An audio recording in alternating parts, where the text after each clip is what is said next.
আজকে ইরানে ইসরায়েল আর যুক্তরাষ্ট্র একসাথে হামলা চালিয়েছে তাদের মিসাইল এবং একই সাথে পারমাণবিক অস্ত্র ধ্বংস করতে তারা প্রত্যয়ী এই আহ, বার্তা নিয়ে তারা মূলত এই হামলাটা চালিয়েছে। বলা যায় এটা হচ্ছে এক ধরনের এক্সপানশন। মধ্যপ্রাচ্যে আসলে ইসরায়েল তাদের যে সাম্রাজ্য বা একক একক আধিপত্য বিস্তার করতে চায় বা তাদের এরিয়াটা বাড়াতে চায়, এমনটাই মনে হচ্ছে।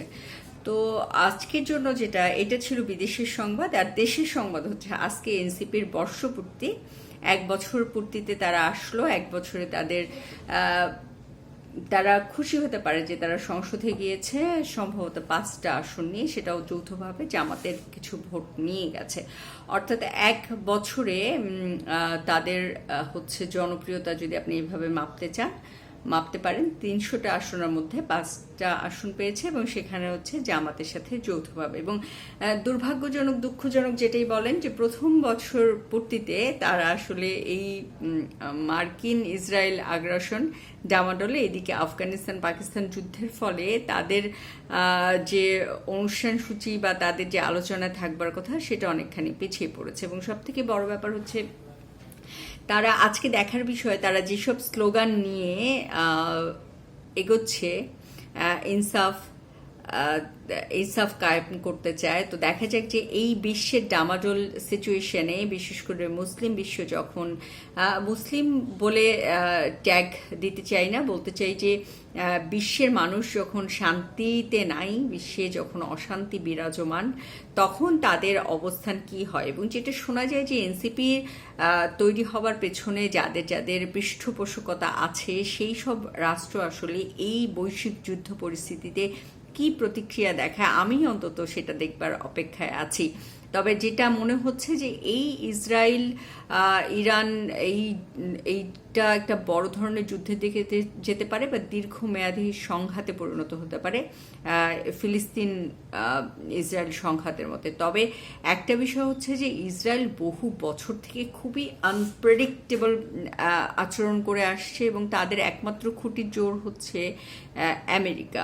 কিন্তু তার থেকেও বড় ব্যাপার হচ্ছে ইরান সুপার আনপ্রেডিক্টেবল। হ্যাঁ, ইরান সম্পর্কে জানা যায় না, মানে বহু বছর থেকে আপনারা জানবেন যে অটোমান সাম্রাজ্যের সাথে ইরানের শাহ বংশের একটা ঝামেলা ছিল। ইরানকে কখনো অটোম্যানরা দখল করতে পারেনি, ইরানের সাথে যুদ্ধে জয়ী হইতে পারে নাই এবং এখন পর্যন্ত ওইটা দেখা যায় না যে ইরানের সাথে কেউ জয়ী হইতে পারছে। ইরানকে ভেঙে চুরমার করতে পারছে, ইরানকে পেছনে ফেলে দিতে পারছে, নিষেধাজ্ঞা দিতে পারছে, কিন্তু পরিপূর্ণ জয়ী হওয়া যেটাকে বলে সেটা হতে পারেনি। এখন অনেকে বলার চেষ্টা করছে যে রেজিম চেঞ্জের একটা ইস্যু আছে। রেজিম চেঞ্জের ইস্যুটা হচ্ছে মূলত দেখা যাচ্ছে যে আমেরিকা কোথাও যখন রেজিম চেঞ্জ করতে চায়, এটার জন্য তারা এই ধরনের একটা সংঘাতে জড়িয়ে পড়ে, দুর্বল করে দেয়। আপনারা জানবেন যে ইরান গত 2-2.5 মাস থেকে অভ্যন্তরীণ একটা ঝামেলার মধ্যে আছে। সেখানকার জেনজিরা প্রোটেস্ট করছে, তারা ইন্টারনালি তাদের যে ইনফ্লামেশন, মূল্যস্ফীতি বেড়েছে, জিনিসপত্রের যে দাম, সবকিছু, তাদের জীবনযাত্রা সবকিছু মিলে তারা প্রতিবাদ মুখর হয়েছে। অসমর্থিতভাবে জানা যায় 7-8 হাজার থেকে এই ইরানে গত 2-2.5 মাসে 30-32 হাজার পর্যন্ত নিহত হতে পারে। এখন বিষয়টা হচ্ছে তার আগে আমেরিকা বিভিন্ন দেশে যে রেজিম চেঞ্জ করার চেষ্টা করেছে, সেটা হচ্ছে আমেরিকা,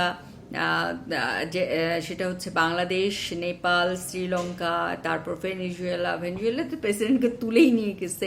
তো এই রেজিম চেঞ্জগুলো করতে যেটা হয়েছে যে ইরান আসলে খুব, আমার কাছে মনে হচ্ছে যে শক্ত অবস্থানে চলে গেছে।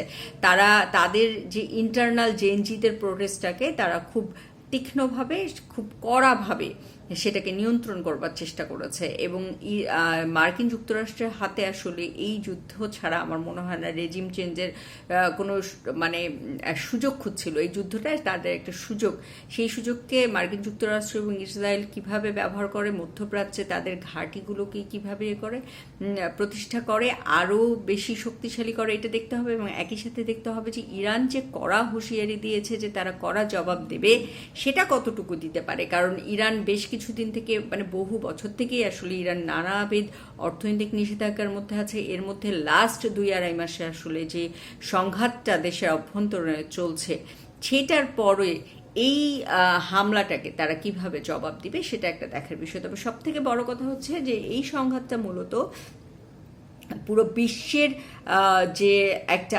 আনস্টেবল সিচুয়েশন তৈরি করবে এটার কোনো মানে ডাউট নাই। ধরেন যে রাশিয়া আর হচ্ছে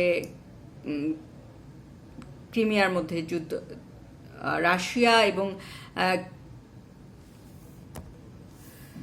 রাশিয়া যুদ্ধের মধ্যে আছে, এদিকে আফগানিস্তান পাকিস্তান যুদ্ধের মধ্যে আছে, ওইদিকে ইসরায়েল ফিলিস্তিন দীর্ঘদিন সংঘাতে জড়িত, এদিকে জর্দান সিরিয়া, এগুলোতে তো সমস্যা আছে। এখন দেখবার বিষয় তুরস্ক সৌদি আরব কিভাবে রিয়াকশন দেয়। এদিকে উত্তর কোরিয়াতেও কিছু ঝামেলা চলছে, দক্ষিণ কোরিয়াতেও চলছে তাদের নিজেদের মধ্যে, তাইওয়ান নিয়ে ঝামেলা চলছে, জাপান এদিকে হচ্ছে তাদের দ্বীপে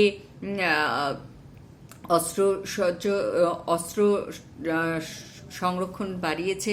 সবকিছু মিলে পুরো বিশ্ব একটা আনরেস্ট সিচুয়েশনে আছে। তবে এটা বলা যায় যে এই যুদ্ধে যে জয়ী হবে আরও দীর্ঘ সময় পর্যন্ত, এই যুদ্ধে বলতে বোঝাচ্ছে সামগ্রিকভাবে বিশ্ব পরিস্থিতিতে যে কর্তৃত্ব নিয়ন্ত্রণ করতে পারবে এই মুহূর্তে এই দফা, তারা আসলে ভবিষ্যতে কর্তৃত্ব তাদের নিয়ন্ত্রণে থাকবে বিশ্বে। তবে পৃথিবী যেভাবে পরিবর্তন হচ্ছে, পৃথিবীর মানুষের মনস্তাত্ত্বিক জগৎ যেভাবে পরিবর্তন হচ্ছে, সব কিছু মিলে এটা খুবই টাফ যে মানে একটা রেজিমে একটা কর্তৃত্বের কাছে পৃথিবীর মানুষ আটকে থাকবে।